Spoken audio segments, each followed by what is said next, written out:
जय हिंद। India and Israel ने फाइनली एक ट्रीटी साइन कर लिया है, bilateral investment treaty to boost economic ties. और ये ट्रीटी आज साइन हुआ है, यानी कि 8 सितंबर 2025। और देखो, इजराइल और इंडिया के बीच में लगभग $4 बिलियन का ट्रेड होता है। एंड अगर इन्वेस्टमेंट पर्सपेक्टिव से देखें तो इजराइल और इंडिया एक बहुत अच्छे पार्टनर भी रहे हैं एक दूसरे के ऑलमोस्ट 25 ईयर से, 2000 से लेकर 2025 तक। अगर टोटली देखा जाए तो अप्रोक्सीमेटली इंडिया $443 मिलियन इजराइल में इन्वेस्टमेंट कर चुके हैं। और अगर इजराइल की बात करें तो लगभग इजरायली लोगों ने मिलकर, और वहां पर लोग आ सकते हैं, कंपनियां, कोई फॉर्म हो सकता है, सबको अगर एक्युमुलेट किया जाए तो लगभग $334.2 मिलियन का इन्वेस्टमेंट हो चुका है। हाँ, हालांकि अभी भी इंडिया यहाँ पर डेफिसिट में चल रहा है, $90 मिलियन का ऑलमोस्ट डेफिसिट यहाँ पर तुम कैलकुलेट कर सकते हो। लेकिन अगर इसको थोड़ा सा इग्नोर किया जाए तो Israel is one of the most important investment partner of India. और ये जो ट्रीटी साइन हुआ है यहाँ पर इजराइल के फाइनेंस मिनिस्टर और Indian finance minister Nirmala Sitharaman ji के बीच में, यहाँ पर देख सकते हो ये हिस्टोरिक फोटो यहाँ पर।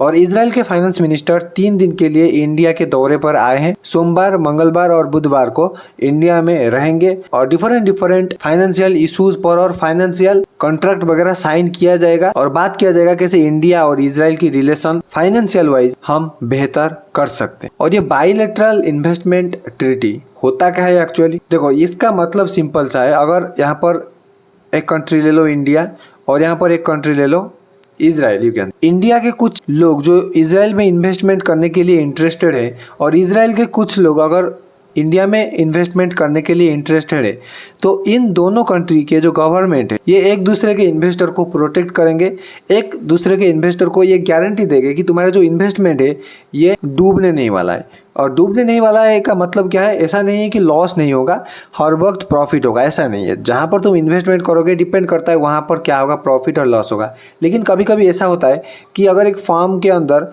मान लो इजराइल का एक नागरिक इन्वेस्टमेंट किया है और ये फार्म भाग गया, और भाग जाने की वजह से इस इंसान जो भी यहाँ पर इन्वेस्टमेंट करा है उसका नुकसान हो गया, तो इंडियन गवर्नमेंट ये रिस्पॉन्सिबिलिटी लेगा कि ये जो फार्म का इन्वेस्टमेंट इस पर्टिकुलर फार्म में हुआ है लॉफुली इसको कैटर करके जो भी लॉस होगा गवर्नमेंट उसको बियर करेगा और ये इजराइल नागरिक या इजराइल फार्म को प्रोवाइड करेक्ट। सेम ऐसे ही इजराइल के केस में भी होने वाला है। इजराइल भी हमारे जो इन्वेस्टर है, इंडियन इन्वेस्टर जो भी इजराइल में इन्वेस्टमेंट करेंगे आगे चलकर, उन सबको प्रोटेक्शन देगा लॉ वाइज, और प्रोटेक्शन देगा और गारंटी देगा कि तुम्हारा इन्वेस्टमेंट जो है कोई भाग के नहीं ले जा सकता, तुम यहाँ पर सेफ एंड सिक्योर हो। और तुम यहाँ पर एक वर्ड को नोटिस कर सकते हो, ओवरसीज। ओवरसीज का मतलब एक्चुअली क्या होता है? देखो, 2 सिचुएशन है यहाँ पर और 2 कंट्री को यहाँ पर हम ले सकते। मान लो ये इंडिया है और ये इजराइल है, ठीक है। और इंडियन कुछ इन्वेस्टर होंगे और इजराइल के इन्वेस्टर होंगे।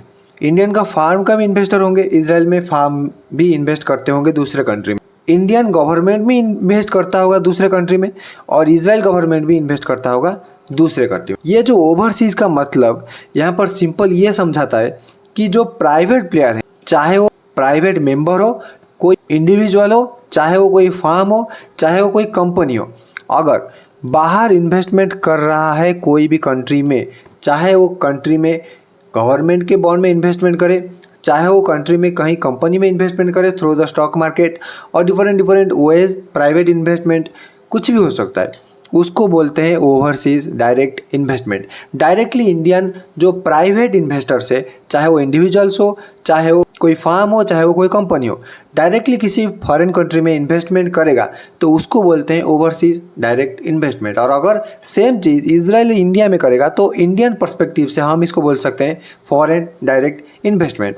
इन सिंपल टर्म, जो ओवरसीज डायरेक्ट इन्वेस्टमेंट है ये Indian private players foreign country में इन्वेस्ट करते हैं, और जो फॉरेन कंट्री के प्राइवेट प्लेयर्स हैं ये अगर इंडिया में इन्वेस्ट करें तो इसको हम बोल सकते हैं फॉरेन डायरेक्ट इन्वेस्टमेंट। और यही ओवरसीज डायरेक्ट इन्वेस्टमेंट को प्रमोट करने के लिए इजरायली फाइनेंस मिनिस्टर इंडिया में 3 दिन के दौरे पर है। और आने वाले टाइम पर यह भी हो सकता है कि इजराइल और इंडिया के बीच में फ्री ट्रेड एग्रीमेंट साइन हो सकता है। फ्री ट्रेड एग्रीमेंट का मतलब क्या है? यानी कोई भी देश एक दूसरे के प्रोडक्ट पर टैक्स नहीं लेने वाला है, जो कि अननेसेसरी टैक्स होता है। जैसे कि अगर इंडिया की बात करें, एक पर्टिकुलर अमाउंट से ऊपर हम 100% टैक्स चार्ज करते हैं इम्पोर्ट प्रोडक्ट्स के ऊपर, स्पेशली ये लग्जरियस आइटम पर होता है। अगर पता होगा तो 40 लाख के ऊपर वाले जो भी कार हैं उसके ऊपर लगता है 100% इम्पोर्ट ड्यूटी। इस टाइप की ड्यूटी को ये नेग्लेक्ट कर देगा FTA, जिसके वजह से दोनों कंट्री को फायदा होगा और स्पेशली दोनों कंट्री के जो नागरिक हैं उनको फायदा होने वाला है।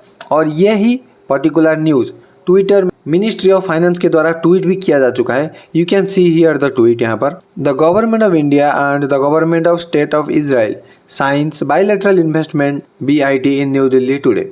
Union minister of finance corporate affair Shrimati Sitharaman and finance minister of Israel sign the bilateral investment treaty. यहाँ पर you can see here the historic photo.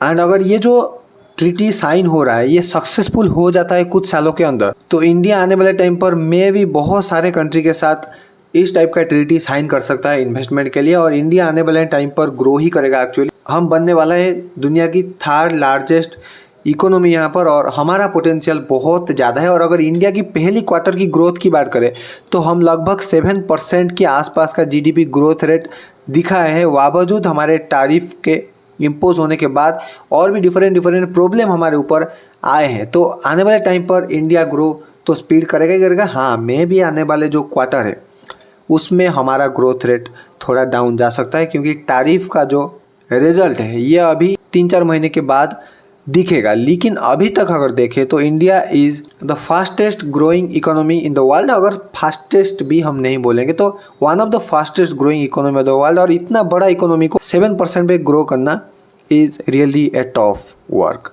तो ठीक है, देखते हैं आने वाले टाइम पर क्या होता है। अगर इस टॉपिक पर कोई भी डिटेल न्यूज़ सामने आया, कोई इंपॉर्टेंट न्यूज़ सामने आया, तो मैं इसके ऊपर डिटेल वीडियो एक और बना दूंगा। तो फिलहाल मिलते हैं एक और न्यू वीडियो के साथ। तब तक के लिए thank you from this side. This is Manoj Kumar Lenka this side, signing off.